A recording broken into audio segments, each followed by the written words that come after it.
Assistant Secretary of Commerce Dale Folwell is here. Well, you keep coming back to lawmakers and keep telling them you're paying down the unemployment debt. How's it going?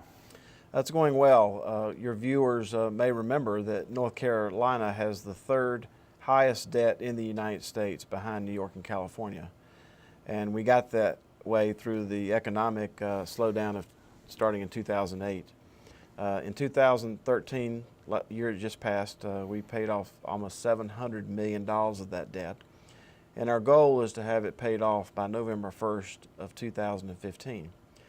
The reason that's important to your viewers is that every time there's a dollar of debt outstanding to the federal government, they charge every employer, private, nonprofit, governmental agency, an extra surcharge on their FUTA taxes, their federal unemployment taxes.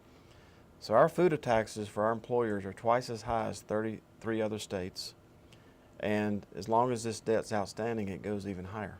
What makes unemployment, I would say, so popular politically? Because it's a hot debate on the national stage, and down here, it appears legislators are looking at the feds to see how it affects the state. But it's going to be a hot button issue this year. Well, it is an issue. As far as our agency is concerned, we're focused on collecting taxes from employers who totally fund our system. No money comes from the state taxpayers. And then we pay out to claimants. And I've been charged with the responsibility of making sure that every phone call is answered, every claim is adjudicated, and every customer is served. And they don't want me resting until that happens, and the debt's extinguished, obviously. And I don't think the governor's going to rest until every North Carolinian who wants a job has a job in this state. You're looking ahead at how unemployment works. If you're laid off today, we call the state unemployment office or the department. How long does it take before you would get your first unemployment check? Because some legislators are questioning, hey, it takes 2 weeks, 2.5 weeks. Sure. We have had a great year last year in working our backlogs at the higher appeals and lower appeals level, but now we're really focused on the first 15 days in the life of the claim. Historically, we've been at somewhere between 3 and 6 weeks. We're a little over 8 weeks right now, and that's 8 weeks too long. And the reason is that all of the things that have come together that have put more emphasis on what happens to a claimant's claim. The claimant goes on the computer or goes on through the telephone and they file a claim. And then we get a response back from the employer to see what their version was, to see if this person's eligible. He said, she said kind of thing? Correct. Yeah. And previously, there's been a lot of pressure from Washington to expedite these payments, to do things quickly. Our focus in this agency is to do things correctly.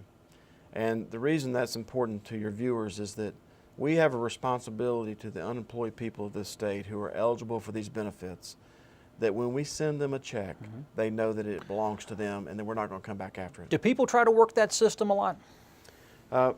We have a very bad record with the U.S. Department of Labor in terms of what we call overpayments. We're approaching 19% overpayments, and that's the result of a lot of different things. But the fact is that for really this whole century, the agency's been focused on paying and chasing. We pay people out and then we chase them down and try to get it back. That's why there's so much emphasis right now on doing it correctly in the first 15 days. Is it harder to vet them on the front side, or is it harder to chase someone, find them wherever they are, and try to collect your unemployment check that they shouldn't have received? Well, you use the word harder, and I'd like to sort of bifurcate that into simple and easy. It's obviously much easier, it's much simpler to try to vet that on the front end, because every dollar that goes to a person who doesn't deserve it is a dollar that belonged to somebody who did deserve it. Secondly, at no time in the agency's history were claimants required to show a photo identification that verified they are the person they say they are. I found this out after I've been there a couple of months when we were sending tax refund checks back to people who had never worked in North Carolina, never been to North Carolina, never filed for unemployment in North Carolina because somebody had stolen their identity and was filing unemployment claims on their behalf. What's your answer for that? Well, in the next couple of months, we're going to be requiring a photo ID so that when people come into the local offices to provide their work search to show that they're able and available and seeking employment, which is a condition for getting unemployment in North Carolina. When people come back in, they're going to be required to show us some kind of photo ID. Dale Folwell, as always, good to have you on. As this debt gets repaid and as policy change, we'll have you back on the show. Appreciate it. Thank you.